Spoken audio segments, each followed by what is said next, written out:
For the last decade, we've been making transit improvements in San Francisco as part of a program we call Muni Forward. The ride's much better. I mean, it's just amazing how that experience has changed over the years.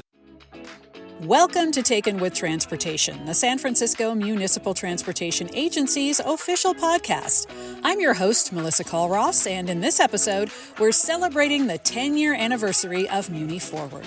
We'll talk about the history of the program, many of the improvements we've made, and what's next. But we begin at a party. Thanks, everyone, for joining our 10 years of Muni Forward bar crawl. Tonight, we're really highlighting that Muni is a great option for accessing nightlife citywide. We're at Zeitgeist on Valencia Street talking with Miranda, who has joined the bar crawl. I'm a big fan of public transit in general.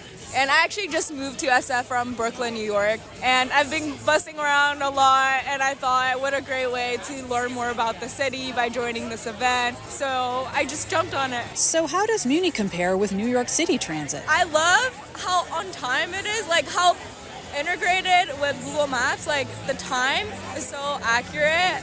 I just didn't get that in Brooklyn at all. After a drink at Zeitgeist, the crawl moves on. Right now we're about to hop on the 49 Van Ness Mission to go to Van Ness and Geary.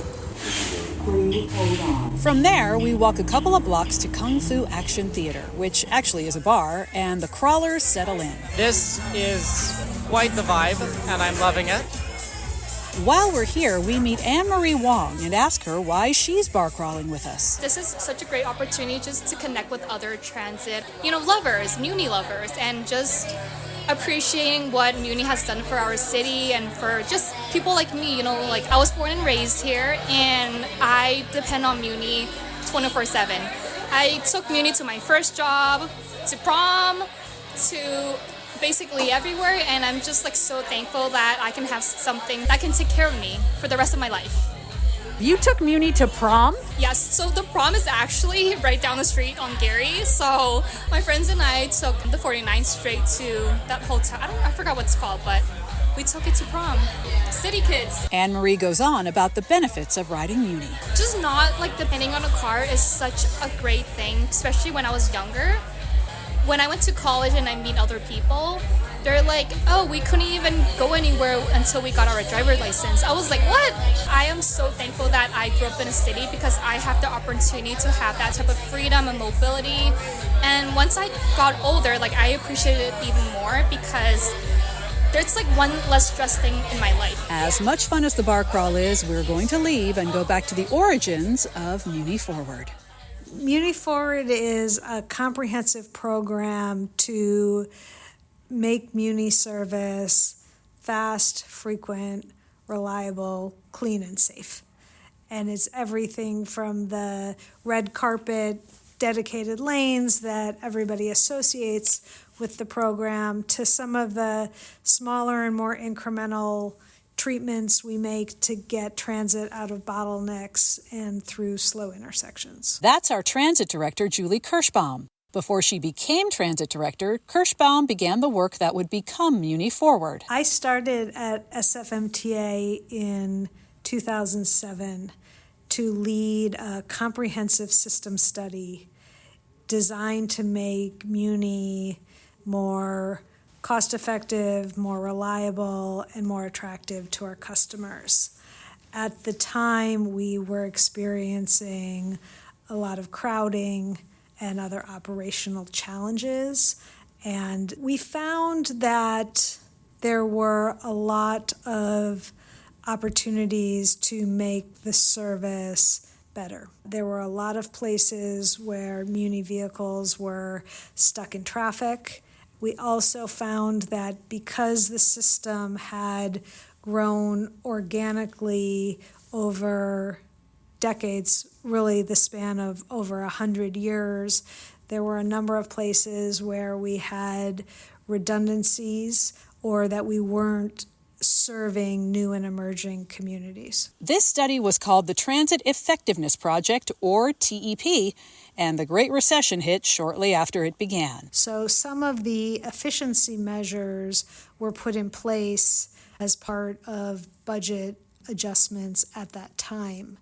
But the more complex work of how do we make the system faster and more reliable really started in earnest in 2014 when we rolled out the first dedicated lane and began an intensive public outreach and community process to look at ways to improve the reliability and the speed of our transit system. And when Kirschbaum describes the outreach process as intensive, she means it. We spoke to over 100 community groups. A lot of the conversations were passionate and intense. Changing a system that grew organically over 100 years was pretty scary for folks. So while it was an exciting time and we had a lot of visionary discussions, we also had a lot of hard discussions about eliminating routes, taking a different approach to our city streets. And those conversations led to a lot of changes in the plan that I think ultimately made it stronger when we went to implement. But it was intense. It was a lot of hard discussions and a lot of trade-offs. At that point, the agency had brought on Sean Kennedy, who now is the Chief Planning and Implementation Officer for Muni, to implement the TEP and turn all the planning work into reality. We started to roll out the program, and we knew the first thing we had to do was change the name. And so we changed from TEP to Muni Forward, basically because we wanted something more action sounding, kind of catchy. TEP is really bureaucratic and not very exciting sounding. So we wanted to change the name. And then we started a process of prioritizing which corridors we would take through the kind of outreach phase, go through, get board approval, and then work on actually implementation. And so the reliability of the system was the number one problem that people saw with Muni 10, 12 years ago.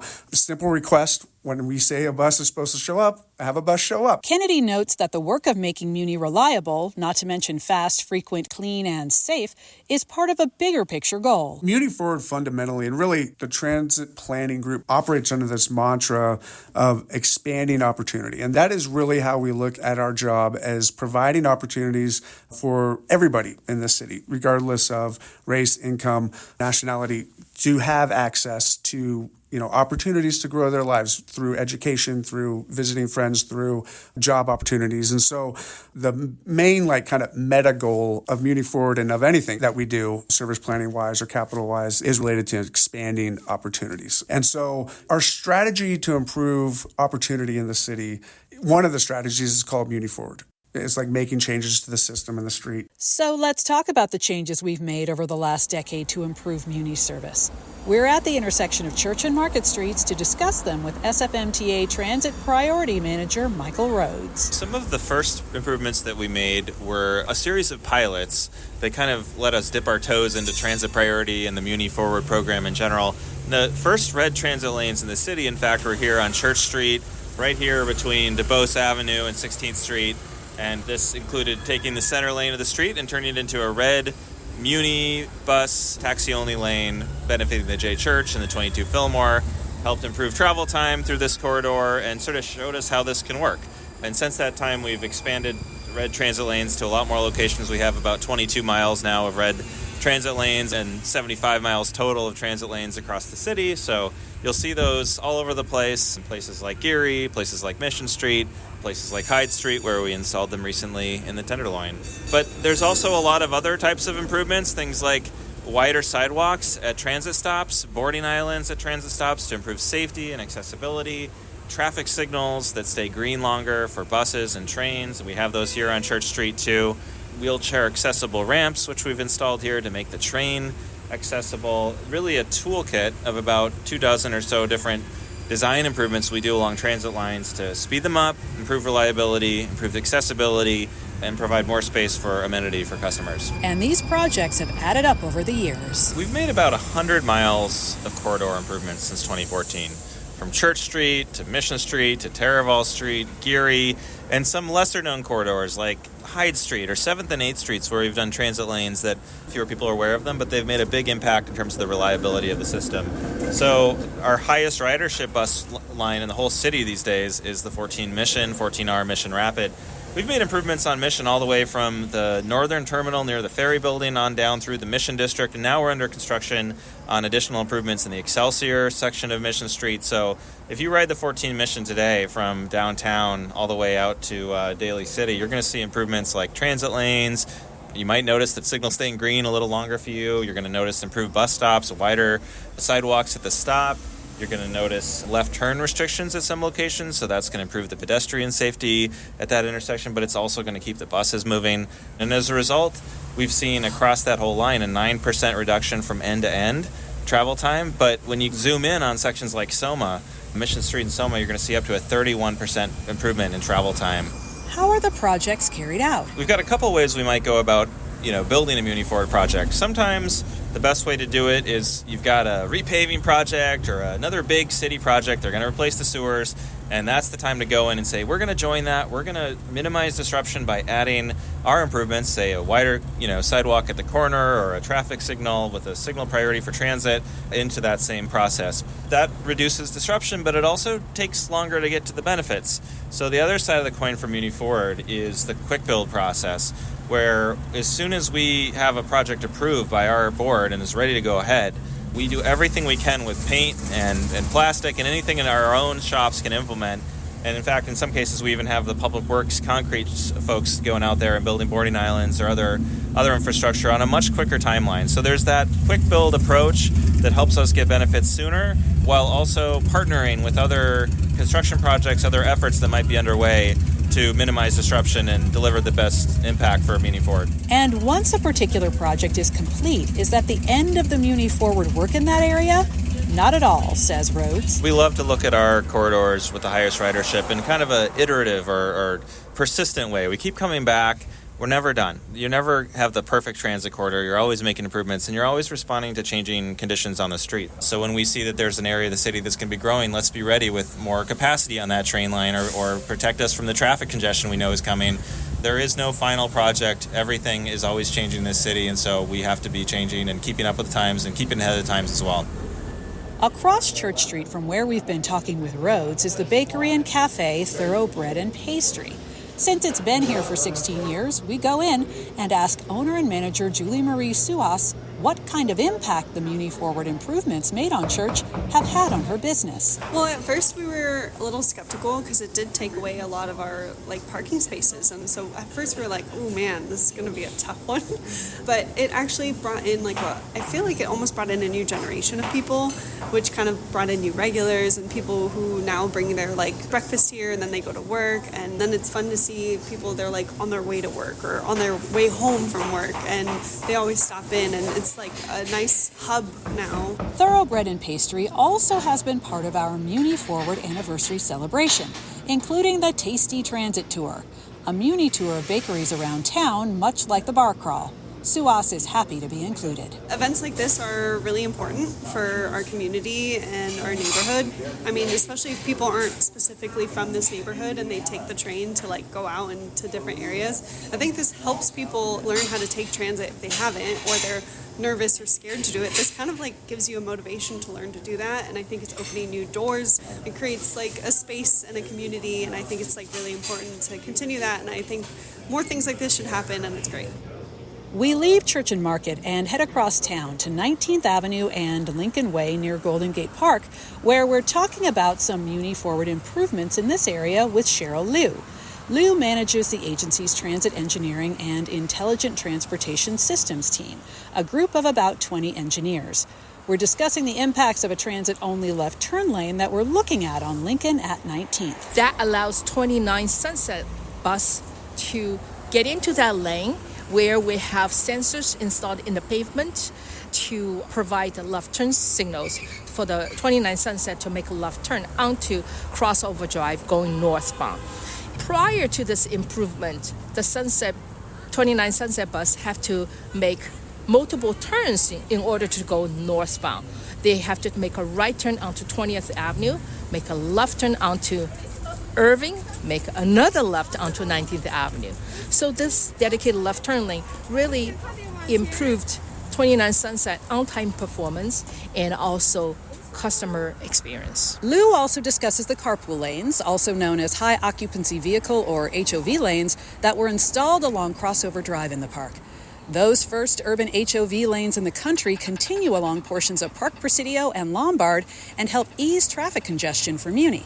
Along 19th Avenue, we've installed wider sidewalks at bus stops and transit signals that stay green longer for buses, like Michael Rhodes was describing earlier in the episode. Lou tells us all of these things have led to improved travel times along the 28 and 28 Rapid bus routes. Now, part of what makes all these Muni Forward improvements possible, we learn, is the fact that Lou's group works in a collaborative way that's fairly innovative. Our engineering team is responsible or involved in infrastructure designing, planning process. We also meet our transit operators to learn their firsthand experience of navigating buses and trains across the city. And through that experience, we learned so much about transit operations and in turn allow us to design better infrastructure improvement. And this also allowed us to become well-rounded engineers. Traditionally, transportation traffic engineers work on our own. We live in our own organizational structure. When you add another dimension, transit operations, you see things very differently. So it allows you to think more broadly, more creatively, and more prioritize transit operations and value the trade-offs to develop better solutions. And while Lou points out that she simply is representing her entire team in this discussion and that this work is not all about her, she takes a lot of pride in what she does. I grew up in Shanghai. Riding bikes and take buses were my way of getting around. Having the opportunity to work in initiatives that would transform San Francisco's transit system is really near and dear to me. And San Francisco is the second most dense U.S. city after New York City. Our transit first policy is really a must in order to get people where they need to go in a safe and efficient manner. Just in case you aren't familiar, the Transit First policy Lou mentions was adopted by the Board of Supervisors a half-century ago and prioritizes public transit, biking, and walking on our streets. We've learned a lot about Muni Forward in this episode, and we can't emphasize enough that riders are noticing, even if they don't know all the details of the work we do. Michael Artukovich has been a Muni rider for a couple of decades and definitely has recognized the changes in recent years. I use Enjuta very frequently. I use the 12 a lot. Let's see, what else? I also just got off the 49. Love taking the 49 into the Mission and hanging out over there. I have lots of friends over there. The experience is totally different. It's super clean. The ride's much better. I mean, it's just amazing how that experience has changed over the years. And it's all just through, the city and SFMTA making a huge investment in transit for all of us, which is incredible. We've also heard repeatedly while making this episode that people associate Muni not just with San Francisco, the city, but with community. LaDonya, a musician and educator who grew up in Bernal Heights and the Mission, puts it like this. There are so few places where people of different class backgrounds find themselves, especially now, this day and age.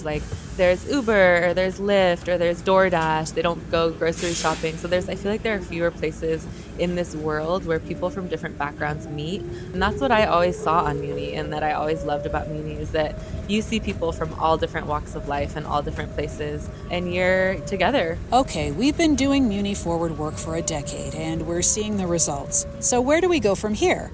To answer that question, we turn back to Muni Chief Planning and Implementation Officer Sean Kennedy. Our initial round of Muni Forward was to improve reliability, which I think we've accomplished. But now our next phase is really looking at a more holistic view of each corridor and saying, like, what would it take so that buses and trains only stop at transit stops along these corridors? We still get a lot of traffic signal delay. We still get stuck in congestion.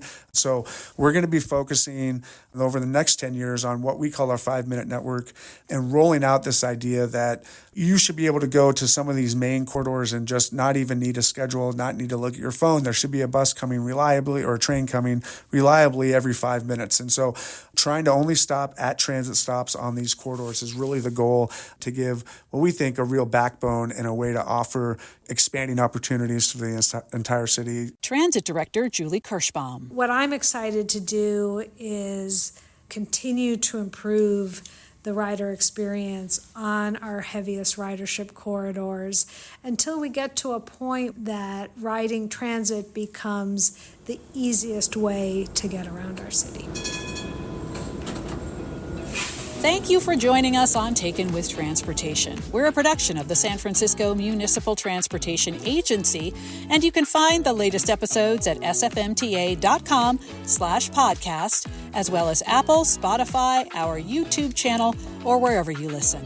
If you'd like to learn more about Muni Forward and read our in-depth report on the first 10 years of the program, go to sfmta.com/Muni Forward. We had production assistance on this episode from Nick Veronin, and I'm Melissa Culross. Be well and travel well.